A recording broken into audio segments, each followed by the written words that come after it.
All right, guys, thanks for joining me on step three, which is we came to understand that our mind is under observation. All right, so quick overview. Step one was we humbly admitted ignorance as to what the source of our affliction is. And step two, we set the intention to not respond to this experience in a way that would cause emotional or physical harm to ourselves and to others. And now, step three, once again, we came to understand that our mind is under observation. And I can't begin to stress the importance of fully grasping this step because it's a game changer for a lot of people. And it's going to be difficult to grasp if you haven't fully done steps one and two, or if you don't experience hearing voices, that aspect of this phenomenon. It'll be difficult for you to fully understand this yet. So, but let's start off with our varying stages of coming into the awareness of observation. All right. So, when I began hearing the voices, they simply narrated as if I was eavesdropping on a conversation being held about me and my current activities, whatever they were. And I would just listen, but I would also respond in action, like attempting to throw them off, or I'd play into what was being spoken, and I'd go mad wondering who these entities are, and that can see everything I'm doing, and how the hell are they doing it, right? And often they'd create scenarios for the sole purpose of having me respond to it, just to make a fool out of myself. And it's for that reason alone that step two dedicates us to not respond to this orchestration in a way that will cause harm to ourselves and others. It wasn't until this overheard dialogue began being directed towards me that I responded verbally. And first, I would respond audibly, still thinking that there was hidden recorders or microphone devices planted near me, or that my cell phone was being used against me.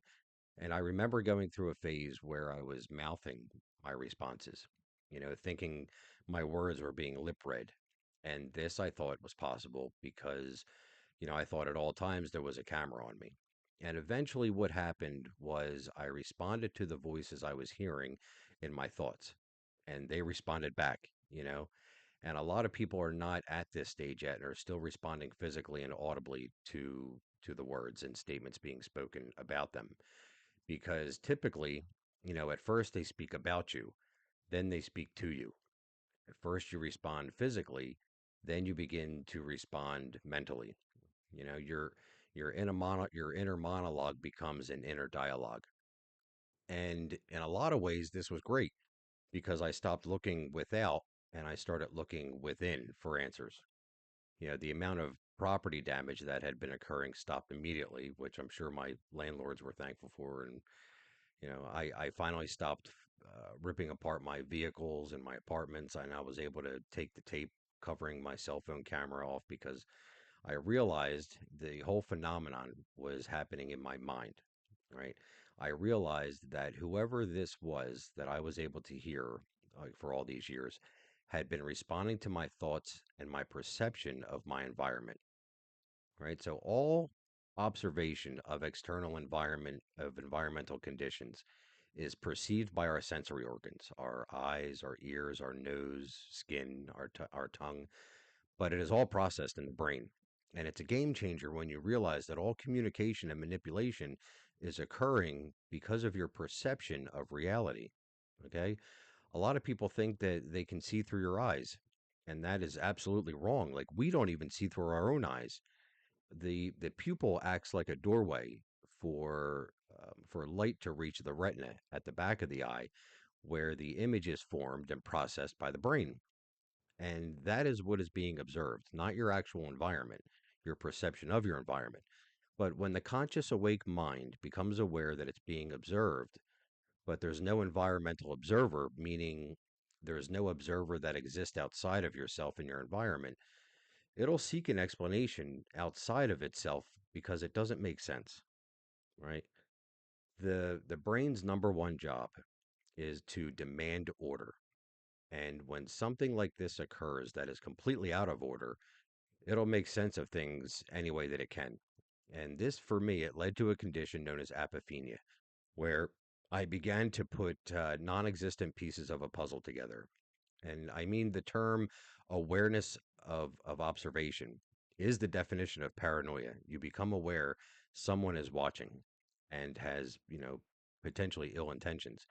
But if you currently are or have ever been a religious person, this is not an unfamiliar concept, right? For as long as man has been able to document anything, he has been documenting some sort of an observer behind the scenes of all of our minds, right? God, Satan, angels, demons, jinn, kami if you're in Japan, devas if you're Buddhist, spirits, whatever. Whatever this occurrence does is transition the brain from believing or having faith to knowing. Our need for faith has been eliminated. We now know that the mind is under observation. We're all aware that we're being observed. And a lot of us hear voices that coincide with our present moment thought processes. But as long as you assume the observation is taking place from within your immediate environment, you will seek an explanation within your immediate environment. It's just, and you're not to be blamed for that. It's not your fault. But as long as you assume or believe the voices that you hear are also occurring within your environment, you'll seek an explanation within your environment. It's just the brain doing its job, right? We often hear the voices um, inside of our heads, and we often hear it commingled with ambient noise, whether it be running water, exhaust fans, air conditioners, cars rolling down the street, wind, you know, and sometimes background conversations taking place on the television or the next room are indistinguishable. But we hear a conversation being directed towards us, and it's usually very negative or threatening in subject matter, depending on our level of paranoia in the moment. The entire conversations are often recreated based off of our own fears, right? And this often results in remorseful reactions, right? I mean, you have to figure your entire life, your brain has been a sanctuary of privacy where all thoughts and all things envisioned are permissible without persecution, without prosecution. And now your brain is aware that it is not alone and it's freaking out. Okay. It's still your brain. It's just aware that there's an observation taking place. The possibility that my mind was not alone was too much for me to handle and was utter nonsense. And my brain did exactly what it is supposed to do, and it demanded order. Instead of information in our environment going inward through our sensory organs, right, and being processed, the information goes directly to the brain and it bypasses the environment. Okay. And in an effort to alleviate itself from the confusion, my brain sought an explanation outside of itself. Does this make sense? So, unfortunately, this led to very embarrassing and regretful moments as my neighbors, my family, my friends, and complete strangers received the brunt of my psychosis, while I was going through this. And the voices, which were always two males and a female, would antagonize and instigate my behavior based off of my thoughts. And they would always use fear and anger tactics trying to push me into some scenario. Once they forced me into a rehab and then threatened to kill me while I was on my way to the rehab. It's just crazy. Not my fault, not your fault. I've watched others go through this without the ability to hear the voices, and it's terrifying to say the least. So, when demanding and unquestionably harmful statements are spoken into the mind with the individual not hearing it, but knowing it, it registers as a notion of their own cognition, and the individual is inclined to follow through with an action that is not of their own volition. Okay. And of course, they believe it is of their own volition, and attempting to dissuade them that their line of thought and their current course of action is absolutely ridiculous is extremely, extremely difficult. But rest assured, these are all implanted thoughts by unheard voices. And it's insane what the mind does when it becomes aware that it is under observation, let alone being persuaded by voices that are responding to this awareness in real time. Okay. The madness created in the unconscious intertwines with the conscious mind. And these entities that we hear, they speak to us on a lower frequency that is usually reserved for sleep and dream states, the state where fears are dealt with while we're dreaming, right? I mean, and I theorize that this is why we hear a high pitched ringing and have issues with fatigue often, because their voices operate in the same way that onomatopoeias do. The sound that we perceive becomes the voices that we hear on a much lower unconscious level, giving us the perception that it occurs within our environment, but it's all entirely within our own minds. Right. Often, the part of the brain that is responsible for filtering out ambient noise is the part of the brain that is picking up what is being spoken to you. Giving the illusion that the voices are occurring outside, but it's all inside. And I would venture a guess and say that their entire manner of operation is performed at varying levels of unconsciousness. And being aware of this while awake can lead to nightmarish realities, right? Depending on the sanitization of your unconscious arena and your level of self awareness. So I truly believe that what occurs for a lot of us is a slow integration of our unconscious mind into our aware, awake conscious mind through the intertwining of lower asleep brain frequencies with higher awake frequencies.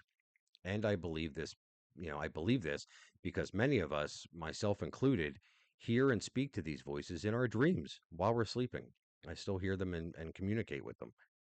They interact on a wide array of brain frequencies, everything from gamma all the way down to delta.